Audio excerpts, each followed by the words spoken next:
real life real estate investing show where we talk about real life real estate situations, but we bring you real life real estate solutions. And a definite solution provider I have with me today is Mr. Rich Munroe, who is the actual short-term rental expert. Rich is going to be sharing with us some great information on what's going on in the midst of this whole COVID-19, coronavirus, pandemic, whatever you want to call it. Rich, tell us what's happening. First, tell us who you are. I know you got a ton of information, a great background, as it relates to short-term rentals. I mean, I know you with, a few different organizations. So tell us a little about who you are, so that folks know. I know that you're qualified to tell us about it. So it might be one or two people that might watch this that don't know who you are. I'm sure it'll be a little bit more than that, Glenn. But no, Glenn. So I appreciate you having me today. As you described, this is kind of the new norm, the new reality. I was just telling Glenn that I've done probably more of these webinars in the last week than I've done ever. And so this is kind of the new way, instead of having in-face meetings. And obviously Glenn's an expert at this, but I think we're all kind of learning to adapt to the new mode. But, so I've been in real estate for over 15 years. I started with tax liens investing in Georgia and Maryland. And we acquired and sold and rehabbed. Mostly we acquired and sold about 350 properties through that process, and kind of learned the real estate business and started doing some rehabs. And like most investors, built up a rental portfolio of traditional rentals.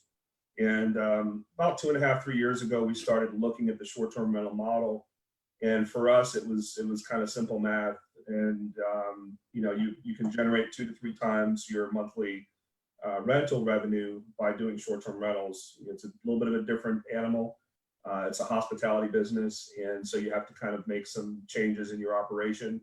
But we built it to be scalable from the beginning, and right now we have about 18 properties. And even given the current state of the environment, we're still on track by the end of this year to add about an additional 20 units. And we have a combination of properties that we own, that we have master leases through rental arbitrage, and then we also manage for other real estate investors as well. And actively involved with a lot of the local RIAs. We do a monthly meeting that's specific to short-term rentals on the last Tuesday of every month with South Atlanta RIA. And then we do another meeting with Atlanta RIA the second Tuesday of every month. And those are usually lunch meetings. We're doing those meetings now on a weekly basis every Tuesday from 3 to 4:30 for mostly other Airbnb hosts, other short-term rental folks, that we're sharing best practices and talking about what we're experiencing in the environment, and kind of sharing thoughts and ideas about that. Lastly, and I'm sure we'll get into it, but just as an overview, I'm also a board member of STROAGA, which is the statewide association for short-term rental owners. And we're also doing a series of webinars that are specific to short-term rental owners that are, the first one we're doing is your cleaning process. How do you revamp in this current environment for disinfecting and making sure that the cleaning staff is safe, and how do you communicate that to the guests, and so on. So we have a whole series of webinars through STROAGA. As a STROAGA member, you would have access to those webinars as well. Great stuff. Great stuff. You said some things that I want to make sure we get into, just for the sake of the folks that may not be clear on, quite a bit of what you said. Now, first I want to go back. You said that you currently have 18 and you're on track to do 20 more, even in the midst of the climate that we have. Now, I know top of mind, that's the biggest thing that people are concerned about. How are we going to be able to fare in the midst of this climate that we have? Like, what do you see as a projection? I guess we'll jump right into this part. What do you see as a projection of what's yet to come as a result of, as it relates to short-term rentals? What do you see as it relates to short-term rentals of what's yet to come as a result of this whole pandemic situation we have? Yeah, so just from kind of like in the immediate reaction and kind of what we've all experienced within the last several weeks. I mean, we've all obviously been impacted directly with what's going on, but from a short-term rental owner's perspective and manager and host, obviously we started getting cancellations probably 3 or 4 days prior to early part of last week, where they announced the travel restrictions. All the major events got canceled within 24 hours, the NASCAR, the Final Four, the Masters, so obviously once that occurred, we typically have bookings on the calendar that are 30, 45, 60 days out into the future, and pretty much consist across the board from all the hosts that I know and for our own listings, pretty much every single booking got canceled for the obvious reasons, right? People are no longer traveling for those events. They're no longer coming in for those conferences that were previously scheduled. We worked with Airbnb to kind of adjust the cancellation policy to make it flexible. There was kind of a mandate that most cases, unless it was in extenuating circumstances, the guests would get full refunds. And so what does that mean for us as a guest and host? That's a direct impact to us. There's no kind of immediate relief there. We had revenue on the books we were expecting for the next 1 to 2 months that is now gone. Like, we're not going to recover that. And so we've done some things to try to work with the guest and do future credits and things like that. Airbnb, and I know I'm going into a lot of detail, but just to kind of give you guys a sense. This is good. This is real good stuff. Yeah, just to give you a sense of what we're currently experiencing. So Airbnb, and I've worked quite a bit with them.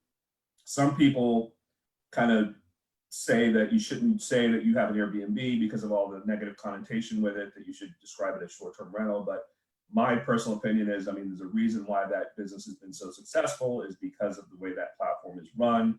It's community-driven. They do a lot of the legwork, which we're currently starting to find out firsthand, that what we used to have to depend on is no longer there as far as having a guest that's provided to us, the payments are taken in. So now we as hosts are going out and looking at other platforms and other alternate resources because the travel as we know it today is gone. Airbnb has worked very closely with some of the leadership of mostly superhosts across the world. And so we've had a call 2 nights ago. We're going to have another one tonight. That's with Airbnb corporate. They're calling them listening sessions. And so they're basically allowing or wanting to get direct feedback from Airbnb hosts on how this environment's impacting us, what changes in the rules do we need to make.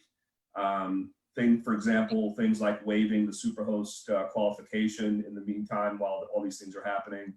Not giving any kind of penalty for the cancellations that may need to happen on both ends, giving some more flexibility to the refund policy so that it's not all one-sided just to the guests. So there's some interesting things that Airbnb is kind of coming to the table with to have open discussions and conversations with hosts to understand what some of the real issues are, which is very encouraging.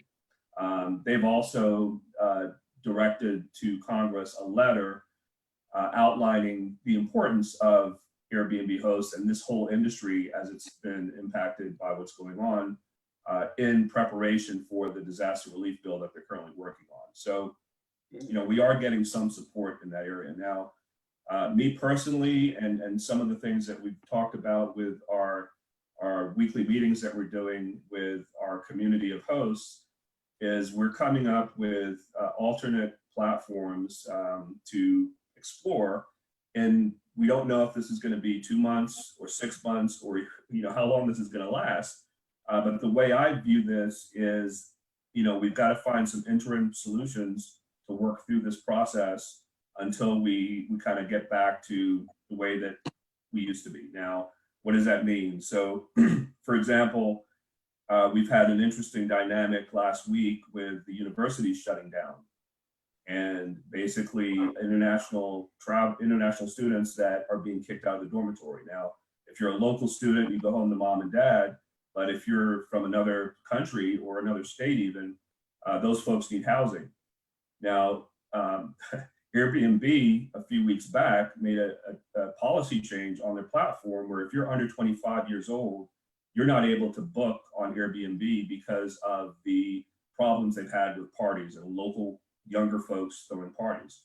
So that meant that you had a whole universe of folks that needed temporary housing that weren't able to access it. So there's things like that we're trying to reach out to directly to the universities and some of the communities to put our listings in front of the people that need them. The same thing with traveling nurses and medical professionals, first responders. All of those folks are going to need temporary housing, and we're already starting to see in the last couple of days, a lot of us are starting to get bookings again that are longer term, so 20 days, 45 days, for medical professionals that are coming into town to help support what's going on. And then we also have, other folks that are coming down from New York and Chicago to try to sit this out, but be in warmer climates. And, so there is still some activity occurring, albeit we did have a full week of nothing but cancellations and no new bookings, but that's starting to make a turn right now. Some of the other examples that we are currently looking at are kind of the co-living environments, right? So what's typically called the rooming house. And so we actually had Frank Furman from Pad Split do a presentation yesterday to our short-term rental owners on that option.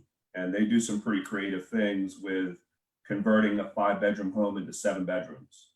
And then they put individual locks on the doors, and then they kind of vet and do background checks. Mostly it's transient folks that are in going from one job to another, or kind of in transition, affordable housing. And you're able to generate, $400 to $500 per room per month. And so there's alternatives like that we're looking at in the short term to basically not have all of these, furnished homes sitting empty during this crisis. Great stuff. Great stuff. I mean, you answered a lot of the questions that I had already.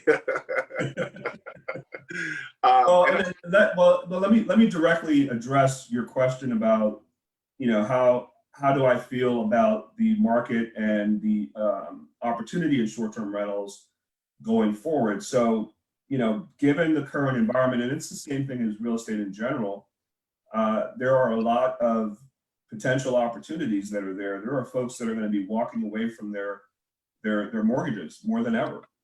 And there are going to be opportunities to do creative financing and subject to and wraparound mortgages and all these types of things. So I literally just last week put in a letter of intent on a owner of a 10-unit building in Midtown Atlanta that are all 2 bedrooms. And you can structure the deal based on the current environment. So we've done like a staggered approach. I'm not going live with all 10 units within the first month. I want to do it over a 6-month window. And so we're going to do a couple of units per month and have some flexibility there. And so, and the pricing obviously will be much more discounted than it typically would. And, so if you look at the environment as understanding that at some point we're going to be making the turn here, we're going to be coming out of this. And so the question is when we do come out of this, what are you going to be able to achieve, during that window of time versus waiting until everything gets back to normal? Right. So in the forecast that you have for being able to obtain those units, you're talking about because of, people walking away and things like that, and those different opportunities are opening up. Is that what you mean by that? Yeah. Good. Well, good. and those, so for example, for rental arbitrage, if somebody is trying to lease their property, there's a lot lower audience right now talking to those folks about signing up a new lease. The same thing with property sales, people that are selling their properties. There's a limited audience. And so that creates a flexibility for you to go through and say, well, you know what? I really like this location. I really like that property. I have history in it. I'm going to put in some crazy offer. And if they take it, great. If they don't, I'm going to move on to the next one. Absolutely. Yeah, and actually that brings to mind a situation that I have. I was just in the midst of, setting up a new Airbnb in Atlanta. And like the day, almost to the day that I think we had 1 or 2 more things that we had to do that we were ready to go live. And, then everything went sideways. And I'm like, wow. So now I got this house and I got all this furniture in it. It still has a little bit of staging that needs to be done to it. But, now it's sitting there, and of course, I'm not as much of an expert in that as you are. I'm in the area of fixing and flipping or buying and holding and renting and things like that. So for my sake, And for the sake of those people that are in those types of situations, would you suggest going ahead and getting everything set up and then potentially getting it out there as a Airbnb or something along those lines of short-term rental? Absolutely, absolutely. Because again, for example, we just got a booking 2 days ago for 35 days on a 2-bedroom for like $4,500. Wow. Right? So the current environment, albeit the occupancy is not as high, but the current environment is showing that the average stays are going to be 35 to 45 days. Prior to this, the average stay was 3 to 5 days. Got it. So we've got a couple of units that were already in the pipeline that we're going to be going live within the next few weeks as well. And we're doing two things. One, we're listing it out there like we typically would, but we're also aggressively exploring these alternate platforms that I've talked about, corporate housing, furnished rentals. And the intent here is, if you don't land a longer term person on Airbnb or VRBO or some of the other traditional platforms, you can land a 1 month, 2 month, or 3 month kind of corporate listing, furnished listing, to kind of push it out, right? So that, at some point you can still kind of backfill and pursue opportunities for those rentals. So you still have people that are relocating. I've got, for example, I've gotten inquiries for people that are in the middle of a divorce and they're here in town and they just want to have a 1-bedroom to go shack up in for the next month until that gets resolved. So there's still life changes are still happening. Things are still occurring. We had somebody book another one of our properties for 6 weeks because they have a plumbing problem in their home and their insurance is taking care of it. So, I wouldn't put the brakes on, going after that opportunity, especially if you've got it almost ready to go. I would still forge ahead and you keep going. Join our Tuesday calls, and we keep adding on additional platforms that we can kind of continue to increase our chances of getting those units filled. Okay, great stuff. Now, and one of the questions that I have that you answered it a little, but I wanted to get you to go a little bit into the different platforms. Now, most of what people hear about, first thought is Airbnb. But as you alluded to, that I guess the proper term, if you will, is short-term rentals. But then you explained that Airbnb is the bigger of everything. What other platforms? I know there's VRBO and there's some other options. What would you say are good options for people to explore in terms of getting people into their short-term rentals? Yeah, sure. So, on the surface, and just to put it in perspective, most hosts that are doing this pretty much across the United States that are on multiple platforms are still getting 70 to 80% of their bookings through Airbnb. Okay. Now, it's important to have the other 10 to 20% to fill the calendar, because that could potentially make you profitable or not profitable each month. And so it's an important piece. But to put it in perspective, the vast majority of your bookings are still going to come from Airbnb. So there are probably, several hundred different platforms that you can choose or add on. A lot of the popular ones, Booking.com, Trivago, Expedia. There are other ones that are kind of specific, like Mr. B&B is unique to the gay community.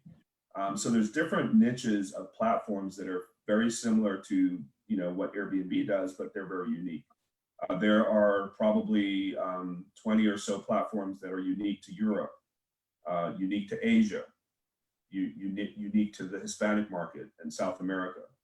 And so, as you grow your business, you can continue to add on these additional platforms that allow you to get, bigger, fill that calendar as much as possible. Okay. I want to acknowledge some folks that are joining us. We have, of course, everybody's man, Mr. Joseph Castaneda. Shout out to Joe. Joe is joining us. What's up, Joe? We got Ermine Young says, he said, what's going on? Tim Harvey, Donna Bellamy, quite a few people that are chiming in.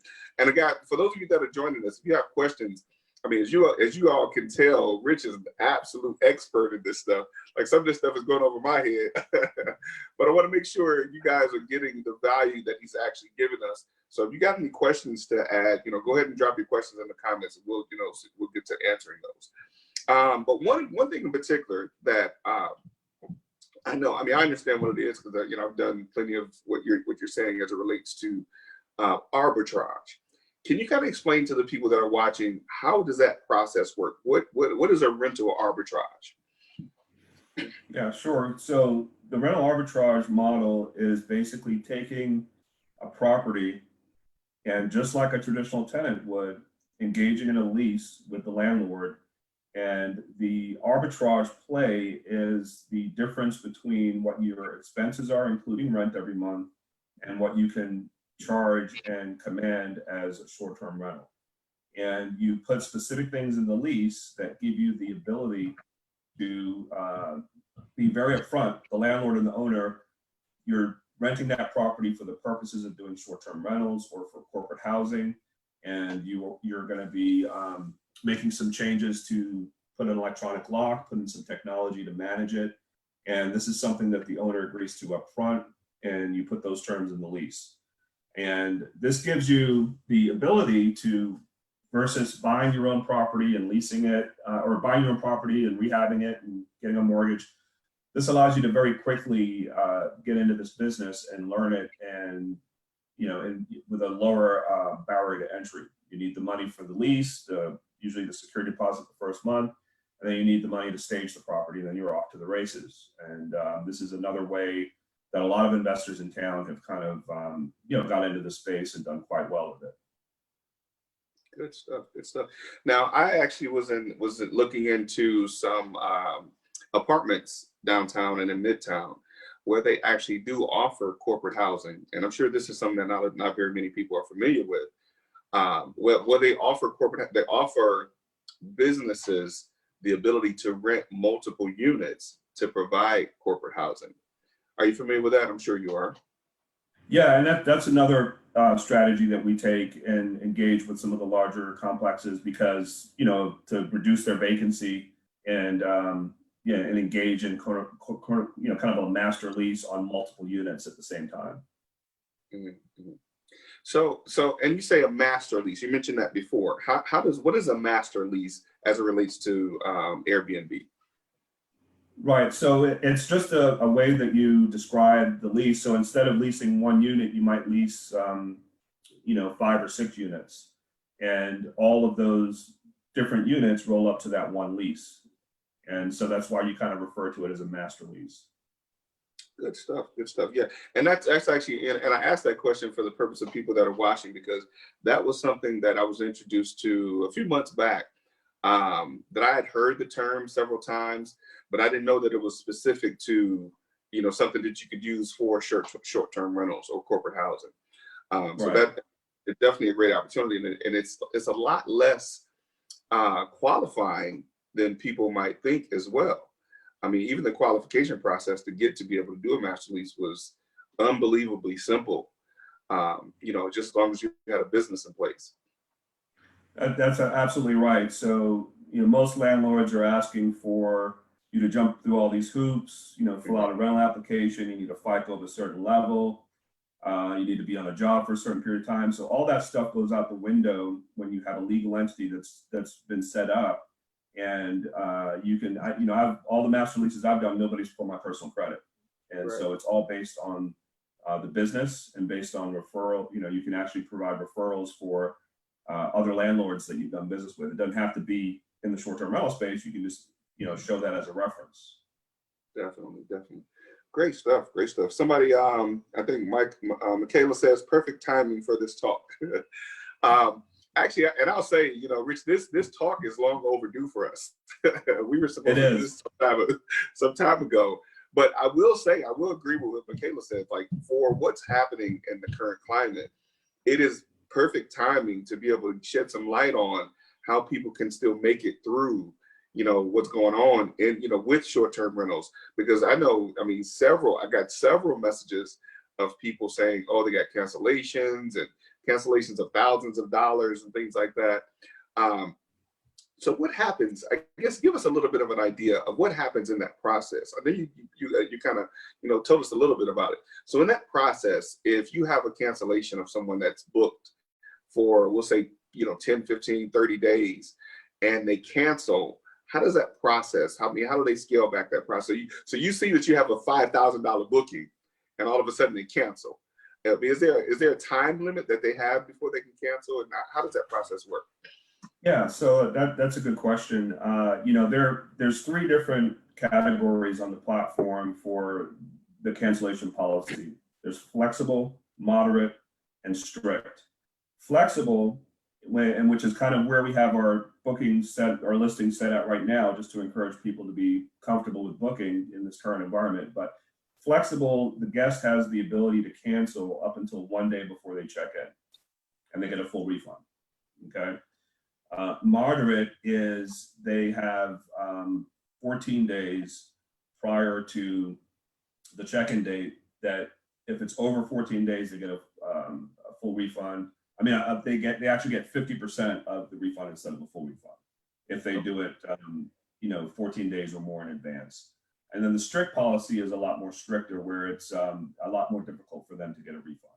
And so you, as a host, when you set up your listing, you have the option to set that cancellation policy based on the way that you would like to run the business. And for me, I'm gonna put it on flexible in the beginning until you get enough reviews under your belt, because you will potentially minimize some of the bookings. Some people will only book on flexible or moderate cancellation policies, where others may not want to book on a strict. So you just have to kind of manage through what your overall strategy is to determine which one it is.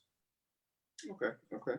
I'm looking at a question here, and I'm going to answer that question. That's a very good question. I want to ask that question that Michaela just posted.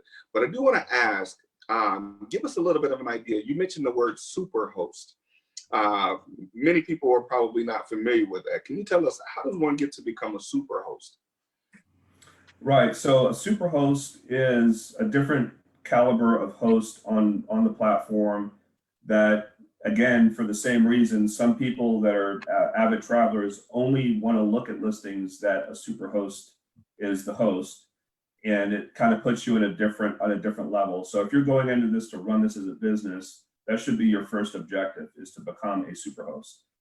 This is something that they run a qualification on a quarterly basis, and they look at certain criteria to see if you are able to get the superhost qualification.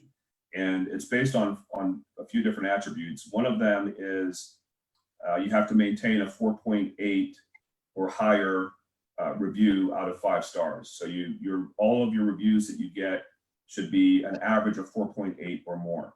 And so there's different things that you will get reviewed on for accuracy, cleanliness, and different categories. And so all of that has to be 4.8 or bigger. The other one is responsiveness. This is a hospitality business. When people are making inquiries, it's important that you respond quickly. And so we have a 24/7 receptionist service that does a lot of our guest communication, that allows us to be scalable. But if you do not have that in place, then that's something that you need to have as a priority to make sure, because you're going to get measured on how quickly you can respond. And it's pretty loose as far as the qualification, so it's kind of hard to mess it up. But this is something you should want to try to achieve anyway. We average about 5-minute response time with any type of inquiry. I believe the platform gives you up until 24 hours to respond, which, again, by that time, if somebody's inquiring on different listings, they're already moving on to the next one if you take longer than 30 minutes to an hour to respond. So that's a pretty obvious one. The other one is 0 cancellations. And that's why in this environment, one of the things that we are trying to make clear to Airbnb is to not penalize folks for cancellations. Now, what does that mean? What are they talking about? So as a host, you should not cancel on your guest. I mean, for obvious reasons. If somebody's booked a trip and under normal circumstances, they don't want to find out a week before they made all these plans that you've canceled on them. And so it's a very low tolerance level. You cannot cancel on a guest unless it's extenuating circumstance, and then they'll try to work with you. So like if our condo association comes in and says you can no longer do short-term rentals and you have to cancel on that guest, they'll typically work with you under those circumstances. You will not get penalized. But if you just screwed up and you know that you had your family coming in that weekend and you forgot to block the calendar, no, you're going to get penalized for that.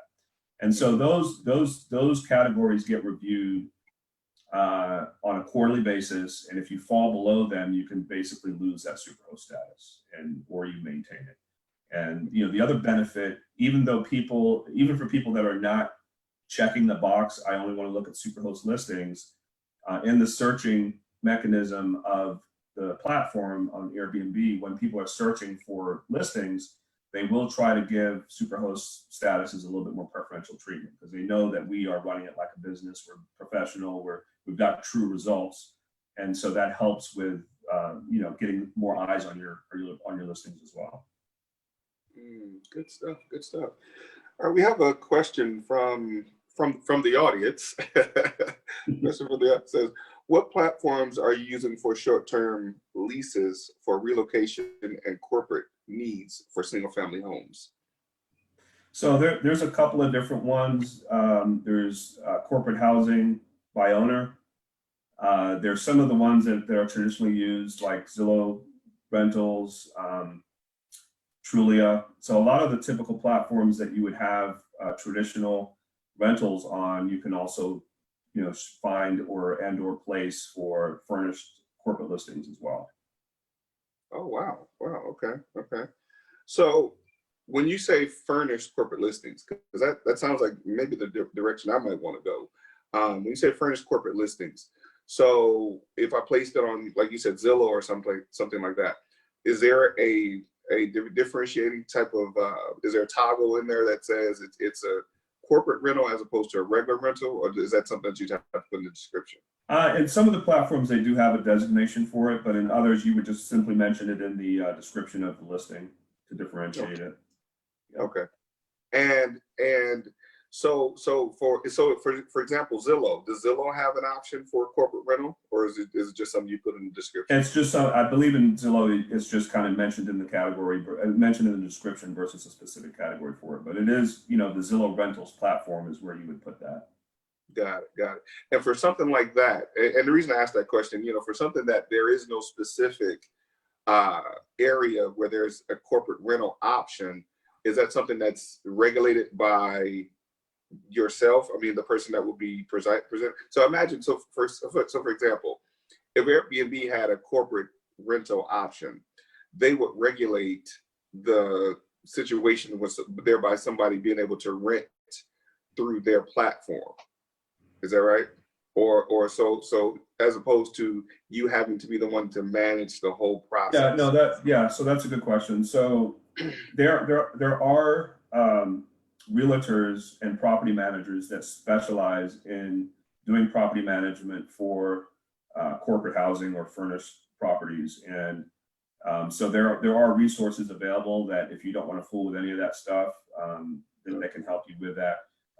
Through this process of us digging into alternate platforms, we're actually providing for our community of other Airbnb hosts and short-term rental owners kind of a directory format. So we're starting to get a lot of leads for corporate housing, for rooming houses, for relocation, for all these different other categories we've been talking about, traveling nurses. And so in order to share that with the community, we're developing a directory of property listings so that we can couple those together with those opportunities.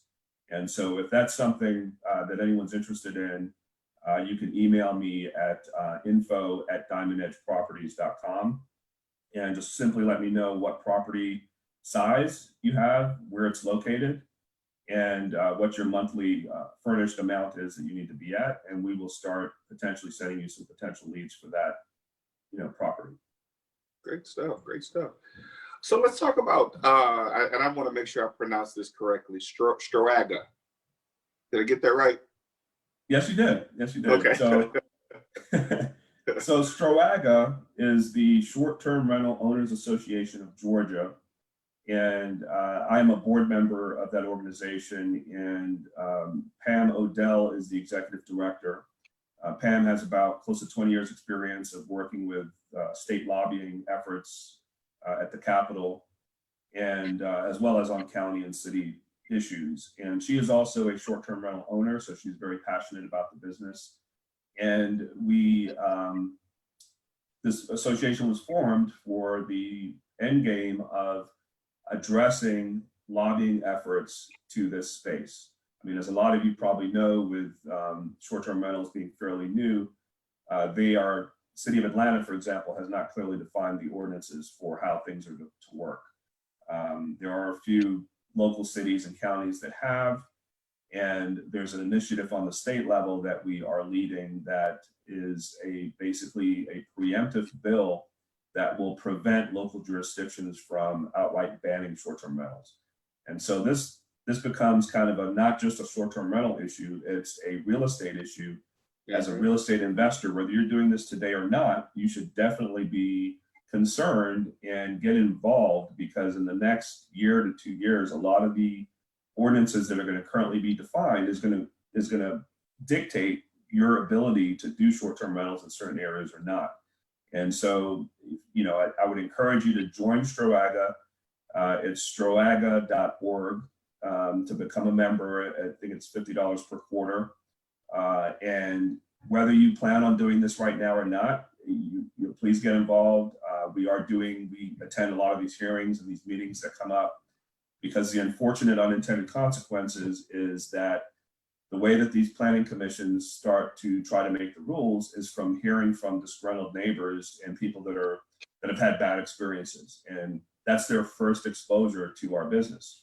And if we don't have someone talking about the positive things that we do, bringing tourism to the area that wouldn't ordinarily be there, being able to provide supplemental income for options for people that are avoiding foreclosure and using this as supplemental income. And so, Cobb County is a good example of this. Cobb County currently has their ordinance laws on hold right now because they want to see what happens on the state level. But they are kind of going down a track that is, again, kind of the knee-jerk reaction to one or two bad situations. They had a neighbor that complained about a party house that was happening, and the guy that was hosting this was out of town. So they put a rule in the ordinance that if you're an owner or a property manager of a short-term rental, you have to show up within 30 minutes of an event. And so that's just not reasonable to have that as a part of the law.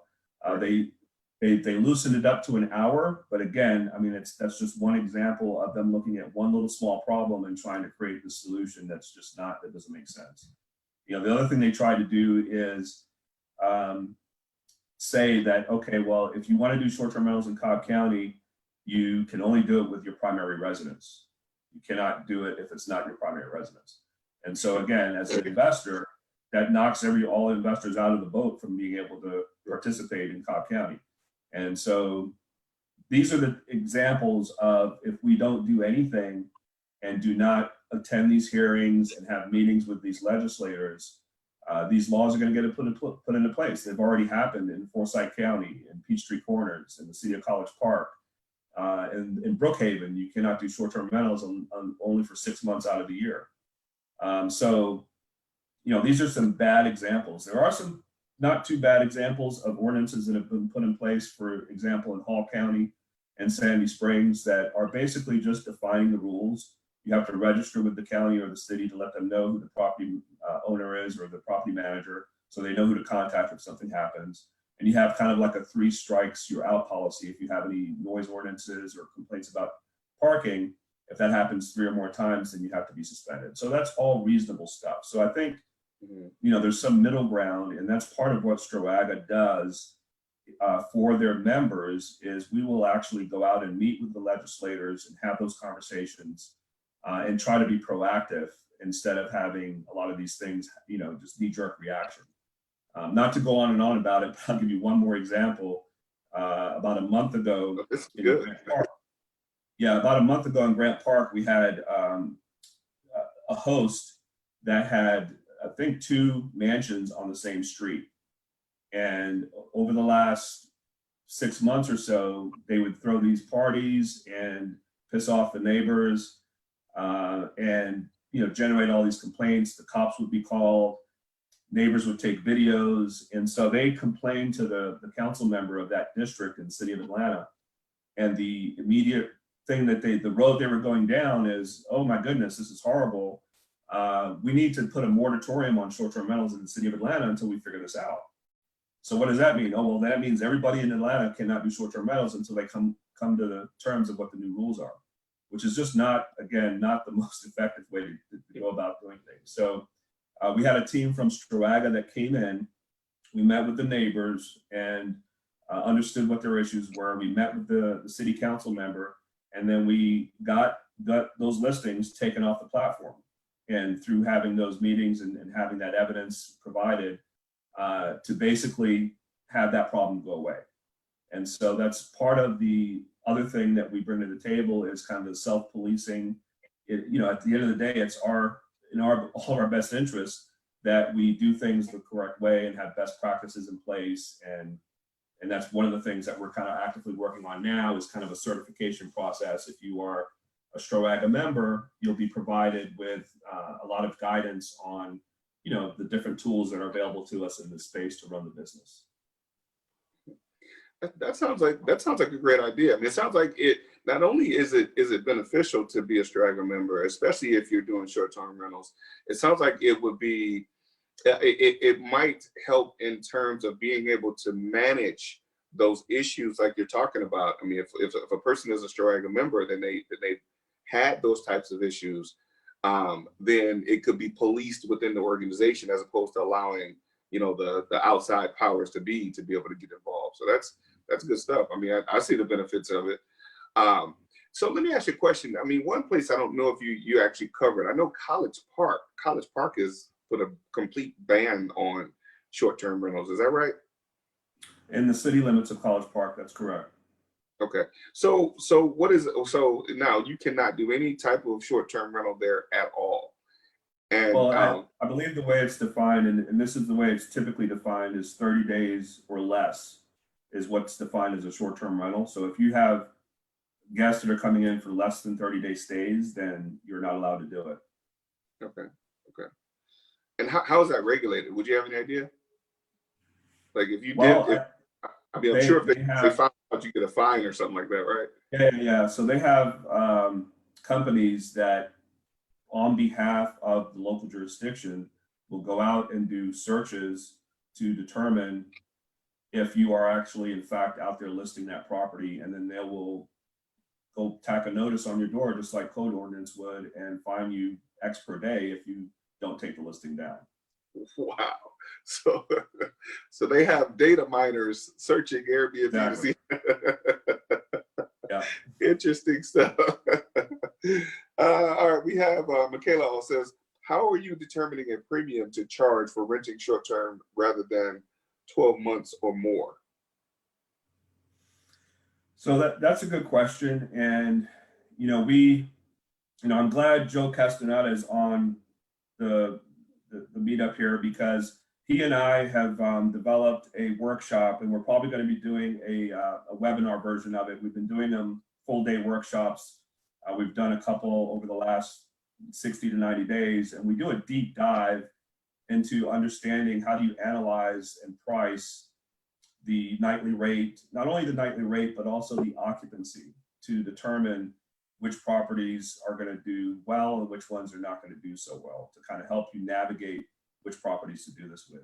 And so there's a couple of different tools that you can use, but in these workshops and in the webinars that we're going to be having coming with the B&B investing workshops, we'll show you specifically how to do that analysis. It's a very detailed workshop. We encourage everybody to bring their laptops. We actually get on those tools and show you how to use those tools to do that type of market analysis, because there is a science to it. It is a mind shift in the way that you view cash flowing on properties. It's not a fixed monthly amount. There's a lot of moving pieces. There's the nightly rate, there's the occupancy, and then you have seasonality that's involved as well. So you have to look at it based on a 12-month window. You can't just look at what's happening this month, because you're going to have 20 to 30% higher premiums during the summer months and potentially lower during the fall and winter. So you have to kind of put all those things into play when you're doing your market analysis. Mm. So what would be wise, I guess you're saying, to determine, if you're going to determine, how you're going to determine your nightly price based on the 12-month window. Is that what you're saying? Right. So, for example, we have a one-bedroom apartment condo in Ponce City Market, and we actually did what's one of the locations we did our Airbnb tour at the workshop, and it's a rental arbitrage. So the monthly lease on that property is around 1,400 a month, and the nightly rate during the summer can average close to 150 a night, right? During the fall and winter, you might be at $85 to $95 a night. So that's an extreme difference to analyze a property. You can't look at, I mean, that's a 50% swing. So Yeah. you can't look at just that 1 month that you're currently operating in. You have to look at the entire 12 months and then average that out. So on an averaged out basis, that nightly rate is probably around 130, 135, for example. And then so you do your analysis based on that nightly rate. Now 135 times 10 nights, you're at your rental amount. And I use that as kind of a benchmark to understand if that's going to be a good rental arbitrage or not, right? So if you can attain your monthly rent after 10 nights stay, then you've got 20 more nights that are going to potentially be profit for you. And so it's just one way to look at it, to kind of give you a benchmark on how you address the nightly rate and kind of look at it from that perspective. Got it. Good stuff. Good stuff. So, and you talked a little bit earlier, and I know we're probably kind of, all over the place here a little bit. But you, like I said, you answered a lot of the questions that I was going to ask. So I just want to kind of, have you reiterate just a little bit. You talked about the cleaning, how you guys are working with Straga and Airbnb about how you're going to be doing the cleaning for people that are going to be renting the units, and so they'll feel safe. How is that process going, and what is that like? Could you explain? Yeah, absolutely. So obviously, this environment is the most important aspect of this in terms of safety. And a lot of I didn't touch on this earlier, but another dynamic that's currently happening is a lot of the major chain hotels are closing down for the same reason that the airlines are shutting down. And so any type of temporary housing need, they're not equipped for what's going on in this environment. And so we've got to take additional steps with not only the cleaning process, but to make sure that the cleaning staff is safe and they're not getting exposed.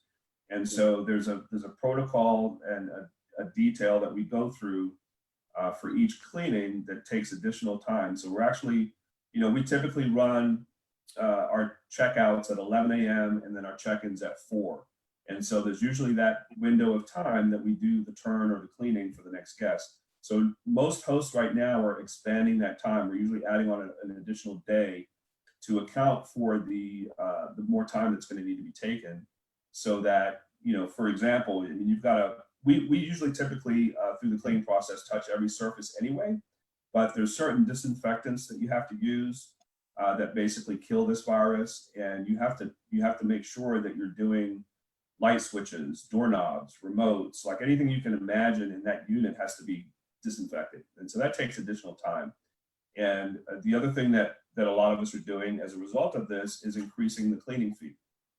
And the cleaning fee is typically paid directly from the guest, so that's an additional expense that we have to kind of increase the amounts that we're collecting for that. Like I mentioned earlier, we're actually doing a webinar this Friday at 3 o'clock for Straga members to provide you with a lot of these details. What kind of disinfectant should you be using? How should you be cleaning the unit? What are the steps involved? And so we're going to be going through a lot of that detail this Friday at 3 o'clock, if that's something that you guys are interested in. Okay, so there's no need, I guess the way you explained it, you're having your current cleaning people, just for lack of a better way of saying it, step up their cleaning game to a different level of cleaning, as opposed to bringing in like professional disinfectant type of cleaners to do something special. Yeah, so a lot of us already had professional cleaners that are already at that level. because cleaning Airbnbs and short-term rentals is a little bit different than a traditional cleaning of the house, because you do, in fact, have to clean every single surface. There is, a premium that you pay for that, and we pay a premium on our cleaning services fees even before this occurred. So I don't think it was too far off for us we're not doing that much of a step up, because our cleaners that we use for our properties were already kind of at that level. So they're just maybe using an additional Clorox wipe or something like that, just one more as opposed to. Well, I guess that's the way to simplify it, but yeah. They probably have to wear masks, as they go in and stuff like that. Right. But no, that's good stuff though. I mean, and it's good to know. Because like I said, I'm partners in a couple of them, and I've never even seen them, never even touched them or anything like that. But this specific one that I'm working on is something that I'm actually specifically involved in. I mean, it's the house that I had rented before, and the tenant moved out. So I'm like, and it's right in the city. So I decided I'm gonna take advantage of, the location being minutes from the airport and minutes from the city. So those. So you are going to move ahead and go live with that property? Yeah, we talked about that. I did tell you about it. I mean, it's been months. I mean, it's and I've had to do so many things that I didn't realize I had to do. But there were some touch-ups and things like that that had to be done. One of my outlets wasn't working, so I had to have somebody come in and do some work that I didn't hear anything about from the tenant, of course. And so those things have been done. We've furnished the house completely. I actually had Maria Rosenzweig. I want to make sure I say her name right. She came out, because we actually did a show at that house, and she kind of ripped apart my little staging efforts. So she does good work. She does good work. She does very good work. So I was gonna have her, go and do the finishing touches on it. But when we had this pandemic come about, I was like, maybe I should put it on hold. But according to what you're saying, it looks like I'll probably just go ahead and move forward and go live. I mean, because what's the alternative? You're going to put a 12-month tenant in there and they're going to tear it up. You're going to have to rehab it again after 12 months. Yeah, right? yeah. You're right. Yeah. And then I'm like, I already paid for this furniture. So I'm like, it's all brand new. What I'm going to do? If I take it back, I got to pay a restocking fee. So, right. So yeah, I mean, and what you suggested is, the one thing that you said that made sense is just maybe turn into it like a corporate rental or something like that, moving forward with it that way. So, yeah, but we'll talk. I mean, maybe there's some additional things you can show me, and if I can, like I said, that's the area that I'm not, proficient in. So I know I know to leave that to the professionals. So yeah, so we'll certainly talk about how to get that done. We have Charlie Fowler. He said two steady investor gods in one place. Charlie is something else. Okay, I think that's, if anybody has any other questions, we're going to be wrapping up here in just a few minutes. But I want to give you an opportunity, Rich, to tell folks how they can get in contact with you, and then give us some more information about the upcoming things that you had going on. I know you mentioned them earlier, but can you tell us a little bit more about the webinars and things that you have coming up? And it looks like did my power just go out? Just a sec. Yeah, so I think what we've started to do, and again, trying to catch up with you, because you've already been doing these webinars on a weekly basis. We're looking at doing a dedicated weekly meeting every Tuesday from 3 to 4:30. I would encourage you, if you're interested in participating, we always have the details put out on the Atlanta Short-Term Rental Investors Facebook group. So that's Atlanta Short-Term Rental Investors. If you do a search, and it's a private group for people that are already doing short-term rentals or are aspiring to do short-term rentals. And so we always put updates on anything that we're doing for the webinars or for the meetings or for the workshops. It gets put on that Facebook group. So that's one way to kind of keep in touch, Atlanta Short-Term Rental Investors. We are going to be doing another workshop on Airbnb investing, And we cover start to finish, not only, like I talked about earlier, the market analysis, but we also do a deep dive into how do you set up a property, like Glenn was just mentioning, what's involved with that. And it's, again, to run this like a business, it's a hospitality business. So before you go live, you have to make sure that you have the correct, not only the correct quantity, but the correct quality. You don't want to go out and buy a bunch of cheap towels that are going to not last long. These things are getting washed 3 and 4 and 5 times a month. And so you have to step up the quality on the sheets and the towels. And so we go through all that detail, your full property checklist. These properties have to be up and running and fully operational for the kitchen and for when guests are coming in. So we go through all that detail. And obviously the most important part is the professional pictures. Most of you being in real estate already understand that value. And so we walk you through some tips on how do you set up your listing after you've got the property set up. How do you work with the platform? There's some things on the platform that are unique to the hosting of the property. And so we give you all those details. I mean, the intent of the workshop is to arm you with all the information that you need to be successful in this business. And so that'll be coming up. We're going to probably, like I said, do a webinar version of that coming up sometime soon. So look out for that announcement. Stravaga is probably going to be doing webinars at least twice a week on various different topics. We talked about the cleaning that we're going to do Friday at 3 o'clock. We are also going to be providing information on these alternate platforms that hosts need to explore in the meantime while the calendars are not getting full the traditional way because of the travel restrictions and the governors just announcing that people need to stay in place and things like that. So with all that going on, we're going to kind of cover some of the other options that you can pursue so that your property is not sitting empty. Mentioned again, so that meeting, the webinars that we do every Tuesday, we're going to have a special guest at each webinar. So we just had the pad split expert yesterday. Next Tuesday, we're going to have Rent Ready.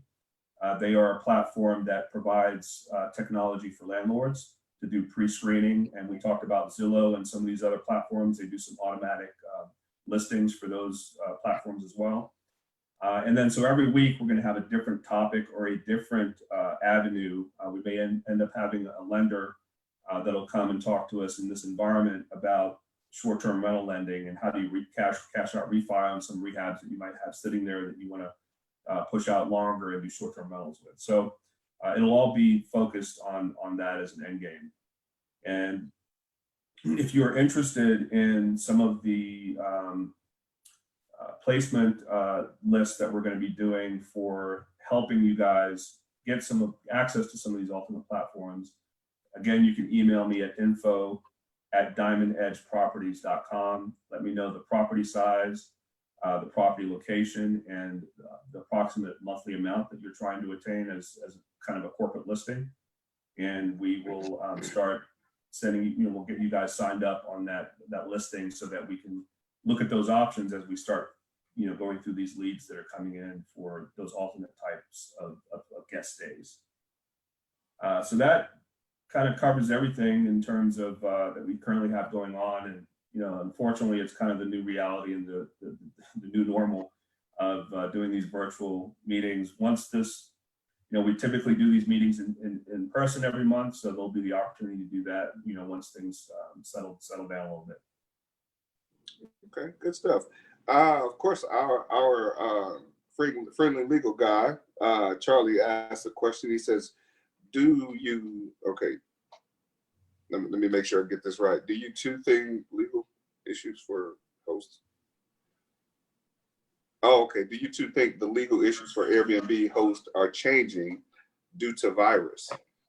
I guess he's asking, do we think the legal issues are changing due to the virus, like the liability and collections, and he says getting the losers out. And then he says, what if a guest says that they got sick from your place? Is that something that's on the table where you guys are discussing on how to handle those things from a legal standpoint? Yeah, I mean, it's an excellent point, and I'm sure Charlie's angle there is to make sure that everybody is a Legal Shield member, and if you're not, reach out to us for that information. We Absolutely. use Legal Shield quite a bit in these examples, but yeah, I mean, I think the short answer is it goes both ways. So we have some owners and some hosts that are outright refusing to have medical professionals come stay at their place because they think they're more, prone to catching it. And so there's examples all over the place that are being directly impacted by what's going on. And I suspect you're right. There's going to be at some point trying to address in the event that, which is going to happen, that a guest gets sick. Is there any liability there? And so that's where kind of the legal advice comes into play. We've been a Legal Shield member for quite a while. We use them quite a bit for not only for those types of issues for liability, but also for collections. And, Frank from Pad Split yesterday was saying that, the obvious collecting, they do a lot of their stays on a weekly basis. So it's kind of like they have to collect every week for people that are staying in their units, in their individual rooms.